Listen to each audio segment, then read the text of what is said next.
Hello friend, मैं एक्सुमा डेंडवाल आपसे स्वागत करता हूं आपके अपने यूट्यूब चैनल नर्सिंग पाठशाला पे। तो फ्रेंड, एक बार फिर आप लोगों के लिए नर्सिंग एग्जाम के रिगार्डिंग इंपॉर्टेंट क्लास है वो लेके आ चुके हैं। तो आज से अपनी क्लास है वो रेगुलर अपन स्टार्ट कर देंगे और आपके लोगों के लिए टेस्ट सीरीज भी वो भी स्टार्ट कर दी गई है।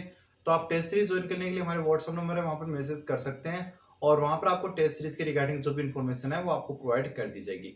आज का अपना जो टॉपिक रहने वाला है वो रहने वाला है ग्रोथ एंड डेवलपमेंट। तो आज की क्लास के अंदर जो अपना मेन अपन बात करेंगे वो ग्रोथ के ऊपर बात करेंगे, देन नेक्स्ट क्लास के अंदर अपन डेवलपमेंट को कंप्लीट कर लेंगे। तो ग्रोथ की अगर डेफिनेशन की बात करें कि ग्रोथ की डेफिनेशन वो क्या होती है, it is result of multiplication of body cell and change in body structure is called growth. ठीक है फ्रेंड, तो ग्रोथ क्या है? Multiplication of body cell. क्या हो रहा है कि अपनी बॉडी की जो सेल है ना, सेल के अंदर क्या हो रहा है, सेल के नंबर है ना, नंबर इंक्रीज हो रहे हैं। क्या हो रहे हैं? मल्टीप्लीकेशन ऑफ सेल, मतलब अपनी सेल है वो क्या कर रही है, ग्रोथ कर रही है अपने नंबरों के अंदर और अपनी साइज के अंदर वो क्या हो रही है, इंक्रीज हो रही है। यानी अगर अपन सिंपल लैंग्वेज में बात करें तो सेल का नंबर में बढ़ना और साइज में बढ़ना क्या कहलाएगा, ग्रोथ कहलाएगा। यानी ये सेल है, ये अपने नंबरों में इंक्रीज हो रही है तो अपन इसको क्या बोलेंगे, इसको अपन ग्रोथ बोलेंगे। या फिर ये अपनी साइज के अंदर इंक्रीज हो रही है तो अपन इसको क्या बोलते हैं, ग्रोथ बोलते हैं। अगर सिंपल लैंग्वेज में बोले तो ग्रोथ क्या है कि सेल का बढ़ना साइज में या फिर नंबर में क्या कहलाएगा, ग्रोथ कहलाएगा। आई बात समझ में? देन कुछ कैरेक्टरिस्टिक्स हैं ग्रोथ के, उनके ऊपर बात कर लेते हैं कि ग्रोथ क्या होती है, मेजरेबल होती है। ग्रोथ क्या होती है, मेजरेबल होती है। यानी ग्रोथ, और यानी पहले ग्रोथ की अगर एग्जांपल की बात करूं, जैसे ग्रोथ का एग्जांपल लेते हैं, हाइट। हाइट बढ़ रही है, हाइट बढ़ रही है, ठीक है। वजन बढ़ रहा है, और जैसे अपना चेस्ट सर्कमफ्रेंस हो गया, हेड सर्कमफ्रेंस हो गया, ये सारे एग्जांपल किसके हैं, ग्रोथ के हैं। तो मेजरेबल कैसे है? अपनी हाइट को अपन इंच के अंदर, सेंटीमीटर के अंदर मेजर कर सकते हैं, भाई कितनी हाइट है, कितनी सेंटीमीटर हाइट बढ़ रही है। वजन की बात करें तो कितना किलो वजन है वो बढ़ रहा है, किलो में मान लो, पाउंड में मान लो, तो अपन इसको क्या कर सकते हैं, मेजरेबल कर सकते हैं। और यहीं पर अगर अपन डेवलपमेंट की बात करें तो डेवलपमेंट क्या होता है, नॉन मेजरेबल होता है, क्योंकि इसके अंदर क्या होता है, बॉडी के फंक्शन है वो इंक्रीज होते हैं, फंक्शनल डेवलपमेंट होता है बॉडी के। ठीक है, आगे अपन इसके ऊपर बात करेंगे। तो आपकी ग्रोथ क्या होती है, ये मेजरेबल होती है, विजिबल होती है, अपन इजीली देख सकते हैं कि भाई कितनी हाइट बढ़ रही है, कितना वजन बढ़ रहा है। ठीक है, तो ये अपन इसको इजीली विजिबल कर सकते हैं। ये क्वांटिटेटिव होता है, क्वांटिटी यानी नंबरों में, अपन इसको क्वांटिटी में मेजर कर सकते हैं, कितना किलो वजन बढ़ा, कितनी हाइट बढ़ रही है, तो अपन इसको क्या कर सकते हैं, क्वांटिटी यानी नंबर के अंदर इसको मेजर कर सकते हैं। और आपका जो डेवलपमेंट होता है ये क्वालिटेटिव होता है, ये क्वालिटेटिव डेवलपमेंट होता है। ठीक है, एग्जाम्पल मैंने आप लोगों को ऑलरेडी बता दिए। अब अपन बात करते हैं जहां जहां से क्वेश्चन है वो आपके निकल के आते हैं। क्वेश्चन पूछ जा सकते हैं पहले हाइट के रिगार्डिंग। तो हाइट की अगर बात करें तो न्यूबॉर्न होता है, जो अपना बच्चा जन्म लेता है, तो उसकी हाइट है वो कितनी होती है। एक बच्चा जन्म ले रहा है उस समय उसकी हाइट कितनी होती है, तो हाइट होती है 45 से 55 सेंटीमीटर। कितनी होती है, 45 से 55 सेंटीमीटर उसकी हाइट होती है। अगर अपन एवरेज हाइट की बात करें तो 50 सेंटीमीटर उसकी हाइट होती है। ठीक है, एक बच्चा जन्म ले रहा है, बच्चा जन्म लेते समय अगर उसकी अपन बात करें कि नॉर्मल हाइट कितनी होती है, तो नॉर्मल हाइट 45 से 55 सेंटीमीटर होती है। ठीक है, देन बात करें अगर एवरेज आपको एक सिंगल नंबर में पूछा जाए तो 50 सेंटीमीटर आप उसकी नॉर्मल हाइट बता दोगे। ठीक है, अब वही बच्चा जब 3 महीने का हो जाता है, अब वही बच्चा अगर 3 महीने का हो जाता है तो उस समय उसकी हाइट है वो कितनी हो जाती है। तो बच्चा अगर 3 महीने का हो गया तो उसमें हाइट हो जाएगी वो 7 सेंटीमीटर हो जाएगी। कितनी हो जाएगी, 60 सेंटीमीटर हो जाएगी। जो जन्म के समय कितनी थी, 50 सेंटीमीटर थी, अब वो कितनी होगी, 60 सेंटीमीटर होगी। अब वही बच्चा 6 महीने का हो गया तो 6 महीने के होने पर वो कितनी हो गई, 65 सेंटीमीटर, यानी 65 सेंटीमीटर उसकी हाइट हो गई। एक बच्चा था जो जन्म के समय उसकी हाइट 50 सेंटीमीटर, 45 से 55 अपन उसको रेंज मानते हैं, और नॉर्मल बात है तो उसकी 50 सेंटीमीटर हाइट थी। वही बच्चा जब 3 महीने का हुआ तो उसकी हाइट 60 सेंटीमीटर हो गई। वही बच्चा 6 महीने का हो रहा है, उसकी हाइट है वो 65 सेंटीमीटर हो गई। और वही बच्चा अगर 9 महीने का हुआ तो उसकी हाइट है वो कितनी हो गई, 70 सेंटीमीटर। मेरा कहने का मतलब है कि एक बच्चा है, उसकी जन्म के समय हाइट कितनी होती है, 50 सेंटीमीटर होती है। जब वो 3 महीने का हो जाता है तो उसकी हाइट है वो 60 सेंटीमीटर हो जाती है। जब वो 6 महीने का हो जाता है तो उसकी हाइट है वो 65 सेंटीमीटर हो जाती है। और जब वो 9 महीने का हो जाता है तो उसकी हाइट है वो कितनी हो जाती है, 70 सेंटीमीटर हो जाती है। देन नेक्स्ट आ रहा है जब बच्चा 12 महीने का हो गया यानी 1 साल का हो गया, 1 ईयर का हो गया, तब उसकी हाइट कितनी हो गई? 75 सेंटीमीटर हो गई। ठीक है। देन उसकी हाइट जब वो 2 साल का हो रहा तो उसकी हाइट कितनी हो गई? 90 सेंटीमीटर हो गई। जब वो 4 साल का हुआ तो उसकी हाइट कितनी हो गई? उसकी हाइट 100 सेंटीमीटर हो गई। और जब वो 14 साल का हुआ तो उसकी हाइट कितनी हो गई? 150 सेंटीमीटर हो गई। अब क्वेश्चन की बात करें, जो मोस्ट ऑफ क्वेश्चन है वो देखने को मिलते हैं, वो मिलते हैं कि सर बताइए आपकी बच्चा जन्म के समय उसकी हाइट कितनी है? तो आप बोलोगे सर 45 से 55 सेंटीमीटर उसकी हाइट है। नहीं सर, हमने तो रेंज नहीं दी, हमने तो एक नंबरिंग दी है। तो नंबरिंग आप क्या बोलोगे? सर 50 सेंटीमीटर उसकी हाइट होती है। ठीक है।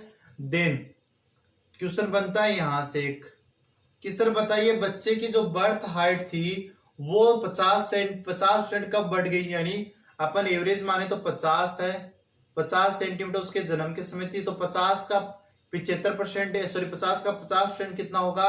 25 होगा। तो टोटल कितना हो गया? 75 सेंटीमीटर।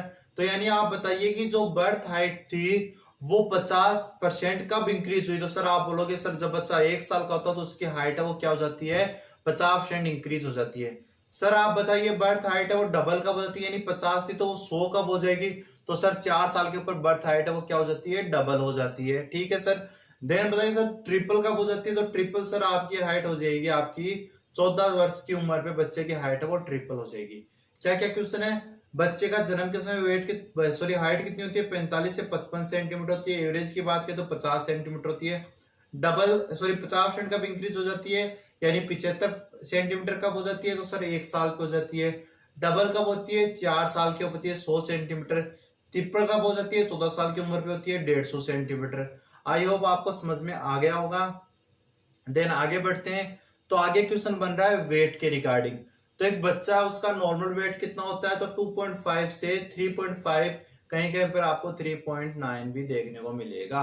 तो 2.5 से 3.5 केजी है वेट, वो क्या होता है? नॉर्मल होता है। एक बच्चा जब जन्म ले रहा है तो 2.5 से 3.9 किलो उसका वेट है वो क्या रहता है? नॉर्मल रहता है। ठीक है। वेट की अगर सॉरी उसका वेट डबल कब होता है? यानी अगर अपन बात करें बच्चा जन्म के समय 3 केजी का है तो वो 6 केजी का कब हो जाएगा? तो 6 केजी का हो जाएगा वो 5 से 6 महीने पर उसका वेट है वो डबल हो जाएगा।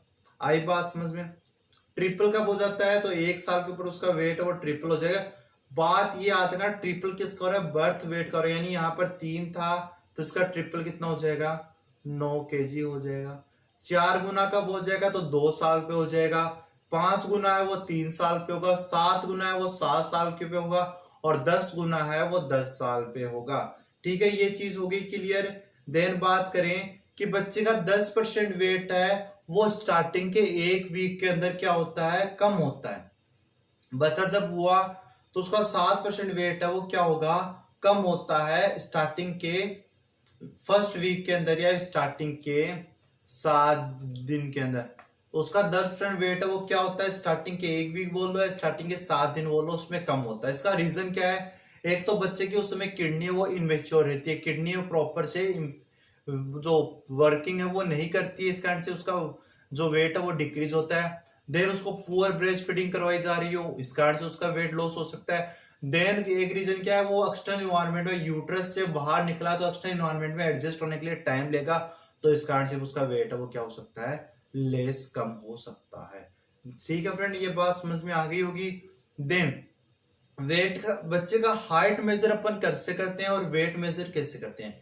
तो अगर बच्चा 2 साल से कम का है, बच्चा अगर 2 साल से कम का है तो उसकी हाइट अपन इन्फेंटोमीटर के द्वारा असेस करते हैं। इन्फेंटोमीटर होता है, उसी के द्वारा अपन क्या करते हैं? बच्चे का वेट है वो मेजर करते हैं, सॉरी हाइट है वो मेजर करते हैं। और अगर बच्चा है वो 2 साल से ज्यादा का हो गया है तो अपन क्या करें? स्टैंडिंग हाइट स्केल, दोनों की इमेज वो आप लोगों के सामने है। जो फर्स्ट वाली है वो क्या है? इन्फेंटोमीटर, इसके ऊपर बच्चे को अपन लेटा देते हैं, उसकी जो भी हाइट आती है वो अपन मेजर कर लेते हैं। ठीक है। Then standing height measure scale होती है, वो आपको ये दिखाई दे रही है, इसको अपन वॉल के पास करते हैं, वॉल स्केल भी अपन बोलते हैं इसको। बच्चे को वॉल के पास खड़ा कर लेते हैं और वॉल के ऊपर अपनी कुछ नंबरिंग लिखी होती है, हाइट जो स्केल है वो लगी हुई होती है, उस स्केल से बच्चे की हाइट है वो मेजर कर लेते हैं। वेट की बात करें तो बच्चा अगर 2 साल से कम का है तो अपना जो इन्फेंटोमीटर होता है वैसे ही अपना वेट का भी आता है, तो उसके ऊपर बच्चे का वेट है अपन मेजर कर लेते हैं। आजकल क्या होता है, जो इन्फेंटोमीटर होता है उसी के अंदर वेट का भी आपको वेट मशीन भी देखने को मिलती है। ये तो 2 साल के कम के बच्चे हो गए, और 2 साल से ज्यादा का बच्चा तो उसकी जो वेट मशीन होती है, फिर नॉर्मल वेट मशीन होती है, उसके द्वारा अपन नए बच्चे का वेट है वो मेजर कर लेते हैं। आई बात समझ में। देन बात करते हैं मिड आर्म सर्कमफ्रेंस। तो मिड आर्म सर्कमफ्रेंस की अगर अपन बात करें,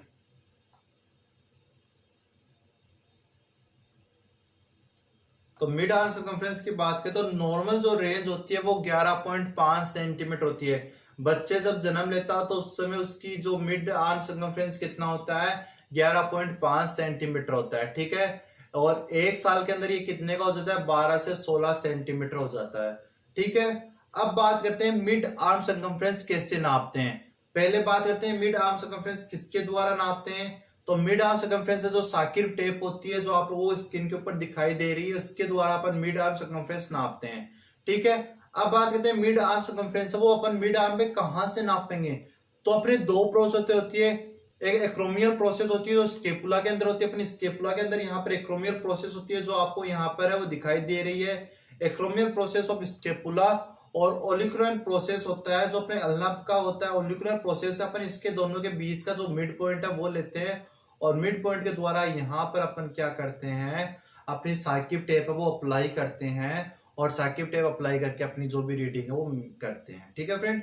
तो अब साकिब टेप की बात करें तो साकिब टेप के अंदर 3 टाइप के कलर होते हैं, रेड, येलो और ग्रीन। तो अगर अपन रेड कलर की बात करें, अगर रीडिंग आपको रेड, मतलब आपने साकिब टेप को घुमाया और आपकी रेड कलर की टेप ही वो कंप्लीट होकर रेड कलर पे आ गया, तो आपका रीडिंग क्या है, लेस देन 11.5 सेंटीमीटर है। तो यहाँ पर अपन बच्चों को क्या बोलेंगे, बच्चा माल न्यूट्रिस्ड है, ठीक है।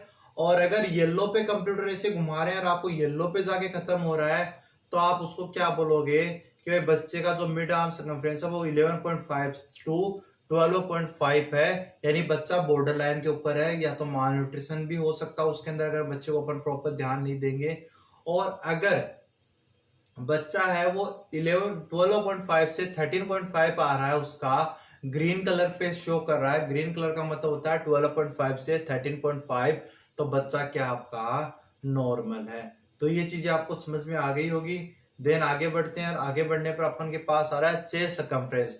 तो चेस्ट सर्कमफ्रेंस की बात करें तो एट द बर्थ जो चेस्ट सर्कमफ्रेंस होता है वो 32 सेंटीमीटर होता है, ठीक है फ्रेंड। बच्चा जब जन्म ले रहा है तो उसमें उसका चेस्ट सर्कमफ्रेंस है वो कितना होता है, 32 सेंटीमीटर होता है। और आपको अगर पूछे चेस्ट सर्कमफ्रेंस कहां से अपन मेजर करते हैं, तो अपने बच्चे के जो निप्पल होते हैं, निप्पल के मिड पॉइंट से अपन मेजर करते हैं। बच्चे के मिड पॉइंट से अपन सर्कल लेके अपनी जो नॉर्मल स्टेप आती है वो लेके आते हैं और उसको अपन मेजर करते हैं, ठीक है। और अगर यहाँ से क्वेश्चन निकलता है कि चेस्ट सर्कमफ्रेंस होता है वो 3 सेंटीमीटर लेस होता है हेड सर्कमफ्रेंस से एट बर्थ, यानी आपका जो head circumference at the birth रहेगा उससे 3 सेंटीमीटर आपका चेस्ट सर्कमफ्रेंस क्या रहेगा, कम रहेगा। आई बात समझ में। हेड सर्कमफ्रेंस की बात करें तो हेड सर्कमफ्रेंस आपका 35 सेंटीमीटर होता है, अभी बताया मैंने। वो हेड सर्कमफ्रेंस होता है वो चेस्ट सर्कमफ्रेंस से 3 सेंटीमीटर ज्यादा होता है, यानी हेड सर्कमफ्रेंस तो 3 सेंटीमीटर ज्यादा है किसकी तुलना में, चेस्ट सर्कमफ्रेंस से, और हेड सर्कमफ्रेंस की तुलना में चेस्ट सर्कमफ्रेंस है वो 3 सेंटीमीटर कम है। तो अगर आपको नेक्स्ट क्वेश्चन निकलता है, अगर हेड सर्कमफ्रेंस ज्यादा है तो हाइड्रोसिफेलिस पेशेंट को हो सकता है, रिकेट्स हो सकता है, और मैक्रोसिफेली उसको पेशेंट को हो सकता है, ठीक है। अगर हेड सर्कमफ्रेंस कम मिल रहा है आपको एट द बर्थ, तो पेशेंट को माइक्रोसिफेली कंडीशन है वो हो सकती है। आई बात समझ में। अब बात करते हैं at the age of 1 year head circumference and chest circumference equal. 1 साल की उम्र के अंदर आपका हेड सर्कमफ्रेंस है और जो चेस्ट सर्कमफ्रेंस है वो क्या हो जाता है, इक्वल हो जाता है, दोनों क्या हो जाएंगे, इक्वल हो जाएंगे। मैंने बताया था जब चेस्ट सर्कमफ्रेंस होता है वो at the birth head circumference की तुलना में 3 सेंटीमीटर कम होता है, लेकिन 1 साल की उम्र पे ये दोनों क्या हो जाते हैं, इक्वल हो जाते हैं। कितने हो जाते हैं, 45 सेंटीमीटर है हो जाते हैं। आई बात समझ में आपको। देन आगे बढ़ते हैं, आगे आता है बॉडी प्रोपोर्शन रेशियो, यानी आपका जो आपकी बॉडी को 2 पार्ट में डिवाइड किया जाता है, अपर सेगमेंट और लोअर सेगमेंट। सिम्फाइसिस प्यूबिस होता है, सिम्फाइसिस प्यूबिस के लेवल पे ऊपर बॉडी को 2 पार्ट में डिवाइड किया गया है।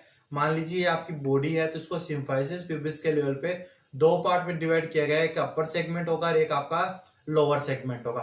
अब बात करते हैं अपर सेगमेंट और लोअर सेगमेंट का रेशियो कितना होता है। तो अगर न्यू बॉर्न की बात करें तो अपर सेगमेंट है वो 1.8 होता है, और लोअर सेगमेंट है वो 1 होता है। तो अब इनका रेशियो कितना हो गया, 1.8:1 होता है किसमें, न्यू बॉर्न के अंदर। चिल्ड्रेन की बात करें तो चिल्ड्रेन के अंदर 1.3:1 होता है, और अडल्ट के अंदर बात करें तो 1:1 होता है।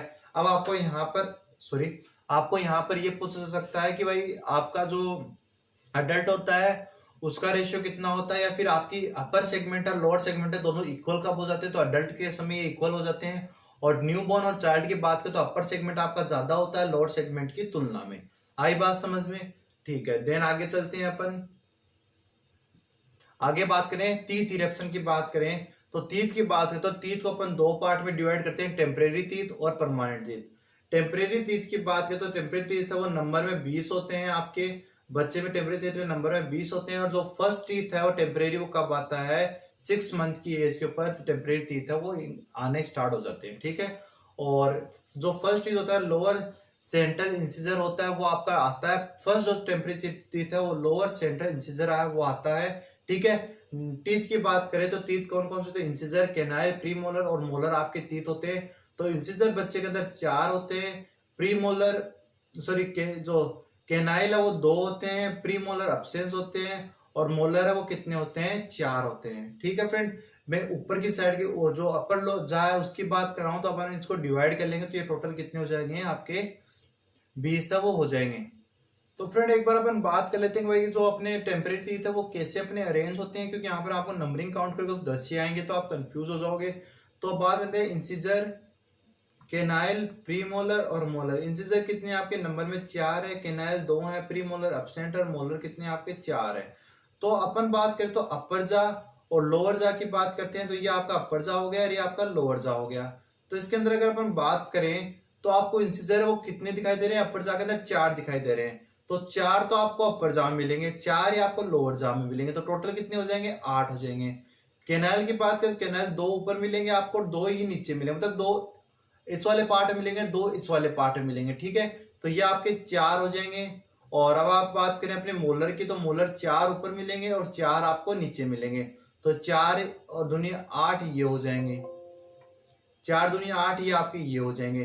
तो 8 दुनी 16, 16 4 20, तो 20 आपके इस टाइप से आपको रेंज है वो देखने को मिलेंगे। तो ये तो आगे होगा आपके टेम्परेरी टीथ। परमानेंट टीथ की बात करें तो परमानेंट टीथ नंबर में 32 होते हैं, ठीक है। और टोटल जो फर्स्ट परमानेंट टीथ है वो डेवलप होता है वो 6 ईयर की एज के ऊपर डेवलप होता है। और नंबरिंग की बात करें तो 4, 2, 4 और 6 ये आपके अपर पोर्शन के हैं, इतने ही आपको लोअर पोर्शन में मिलेंगे। तो टोटल कितने हो जाएंगे आपके 32 हो जाएंगे। और फर्स्ट जो टेम्परेचर होता है वो मोलर टीथ है वो आपका राइज होता है। तो ये आपका ग्रोथ के रिगार्डिंग कुछ ब्रीफली फास्टली अपना जो रिवीजन था, क्योंकि अपन लोगों ने ग्रोथ एक बार पहले बहुत बार पढ़ चुका है, तो अपना रिवीजन था। आई होप आपको आज की क्लास अच्छी लगी हो। क्लास अच्छी लगी तो क्लास को लाइक करें और हमारे चैनल पर नहीं हो चैनल को सब्सक्राइब जरूर कर ले। Thank you.